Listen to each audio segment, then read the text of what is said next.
In just 8 months, Democrats will descend on Chicago to solidify their presidential nominee and rally before Election Day. There's a lot of work to get done before the 2024 convention doors open. So here with us in WGN Studios, Christy George, Executive Director of the 2024 DNC Host Committee, and Mo Green, Senior Director of Civic and Community Engagement. Good morning to you both. Good morning. Thank you for having us. Thank you for being here. The calendar is about to hit 2024, and convention planning will shift into higher gear. You're going to need hundreds, maybe thousands of volunteers. Can anyone get involved? Anyone over the age of 16 can get involved. We have the Herculean job of getting about 12,000 volunteers, and we're doing a ton of outreach to make sure that all the information to get involved is getting to all of the 77 communities in Chicago. Is there a website? How do people sign up to be volunteers? Yep. They can go to chicago2024.com/volunteer. We're actually going to be hosting our first info session on Monday at 6 p.m. We have a lot of enthusiasm about it, and folks can sign up for that at chicago2024/events. Political conventions are a huge deal for local vendors. You will need to contract with various people who can provide services or products. What do you need, and how can local businesses offer their support? Absolutely. So we absolutely want to spread the wealth of this convention. We estimate between 150 to 200 million in economic impact as a result of this convention. We are so excited for this opportunity, and to date, we've let 7 RFPs. We've done 3 procurement outreach events, one on the south side, one on the west side, and one virtually to get the word out about these various contracting opportunities. And to that end, we would ask that as many businesses as possible sign up on our vendor interest form at www.chicago2024.com/vendors and get involved in our vendor directory.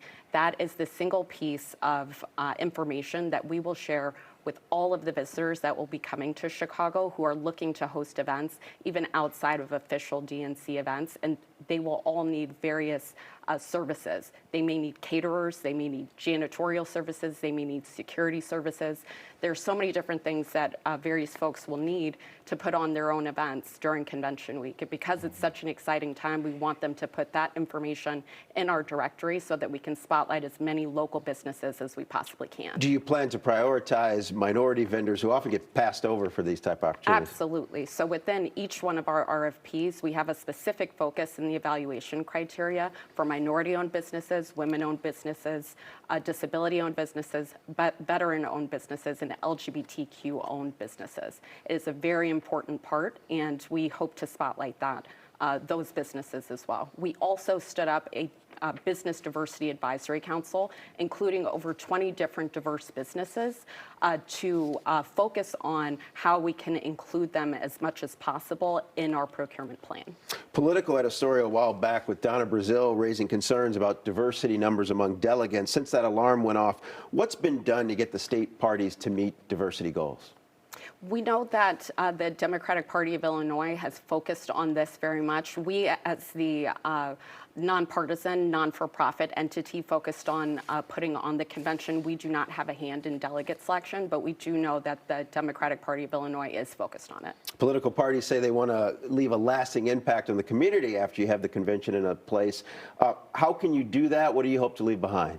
Absolutely. So we think that there's a number of opportunities to do that. Going back to our vendor directory, we intend to share that with as many event planners as we possibly can so that for those individuals who are hosting large-scale events even after the convention, they have a resource of all of our local businesses that they can utilize, and that would provide some lasting economic impact for those local businesses. We also think, as many other host cities have received federal DOJ security grants, that has provided host cities additional investment in their security infrastructure, and we hope to receive the same as well.